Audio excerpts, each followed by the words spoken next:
who is he? Who is Ayub Ogada? He was playing the traditional Kenyan harp instrument. It's called Nyatiti.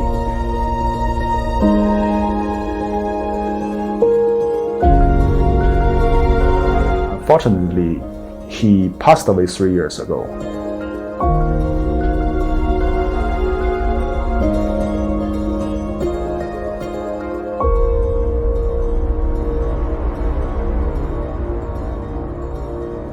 My name is Qilin.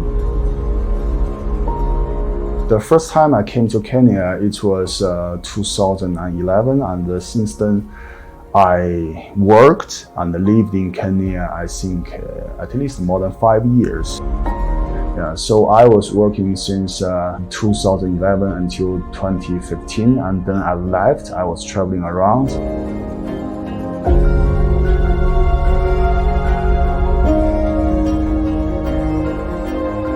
So I just came back last year as a photographer and artist. So at the beginning, I was working for a government project, which was to building vocational training institute in Kenya. It's like university, but mainly focus on how to make students to transform into a skilled worker.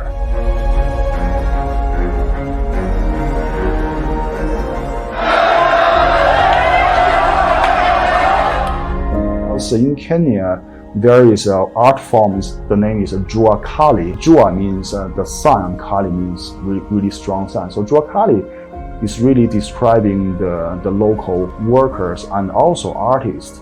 They are working without a shelter, and they try to utilize all kinds of materials and just do their work. And I really like this concept, and after I've been living here and interacting with other Kenyan artists, I really feel inspired by their work, especially street art. The first project I just finished, like this month, is a photo of my friend Ayub Ogada.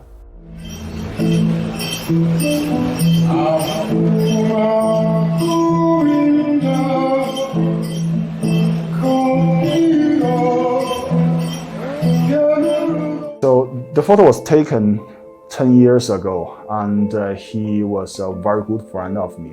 His music was made around the 80s and 90s last century.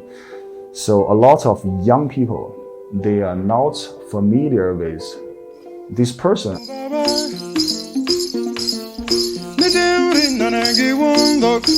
So I really want to put his photo in the community, in the street. So the people, especially young people, when they see it, so they will ask, they can ask the question that, who is he? Who is Ayub Ogada?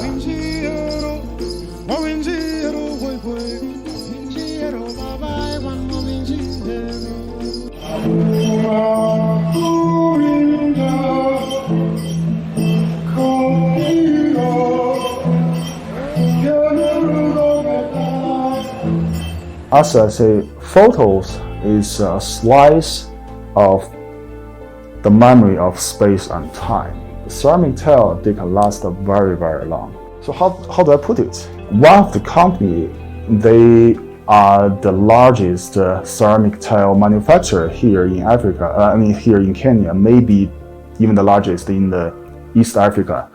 So they have the capacity to print photos into tile. Not only make this project possible, but actually make it even better. What I want is a mural, is a wall. So we have to divide the photos into 54 pieces, small pieces, and not only divide it, but also make them connect, seamlessly to each other.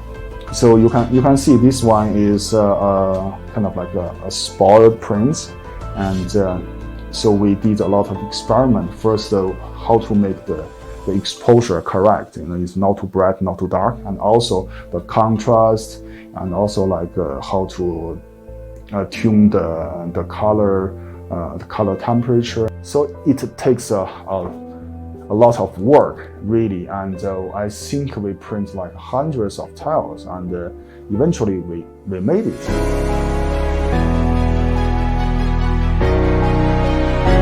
So I happen to have another friend of mine, and he has this company. It's Ahadi, and their product is Connect, which is providing low budget or affordable internet to the local communities. So they have a very strong and very good connections into the local community. So they say, okay, no problem, I can provide a wall for you, and I can even choose a really nice location close to the main street, and people can see it.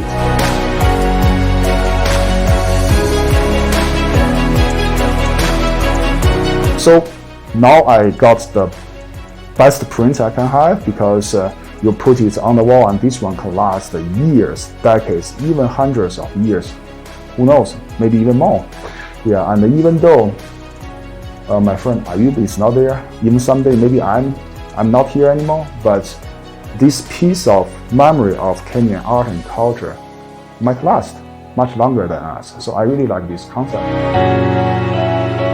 I contact the company I worked before, which is AVIC International. They happen to be one of the largest construction companies here in Kenya. So their management said, no problem, that they're really supportive. I really appreciate that. So they find a wall, and they spent like a whole week to make the wall clean. Another week, so we put on tile, and it's really, really nice. I really appreciate that. I'm using my project as an initiative to trigger the momentum that more artists can participate. Not only Chinese, but also Kenyan artists, that we can put more murals and also like more different kinds of art, maybe painting or like all other photos. So hopefully you can come and see my work, and hopefully if you wish, you can join me.